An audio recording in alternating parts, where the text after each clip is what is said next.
দোকানে দাও, একটা কেক দাও।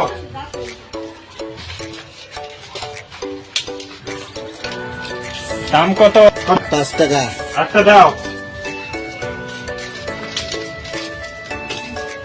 কত হল?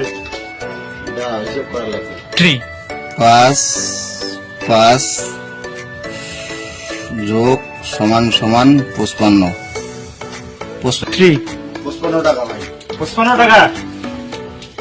3 তাহলে এক কাজ করো, একটা রাখি দাও। ঠিক আছে দাদা, তাহলে আবার হিসাব করা লাগবে। করো। 3 তাহলে একটা কেক রাখলেন মাইনাস 5 টাকা, 50 টাকা দাদা। কত বললেন? 50 টাকা। 50 টাকা। তাহলে এটাও রাখো, এটাও রাখো। তাহলে হিসাব করা লাগবে আবার। তাহলে 5 টাকা আবার মাইনাস 45 টাকা।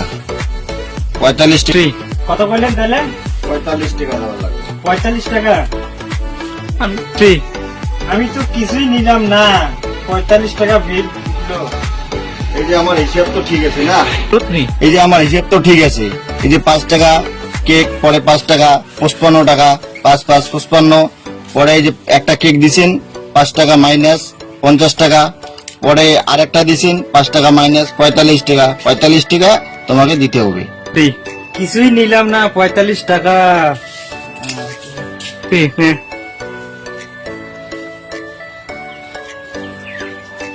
নাও পয়সা নাও, কিছুই নিলাম না।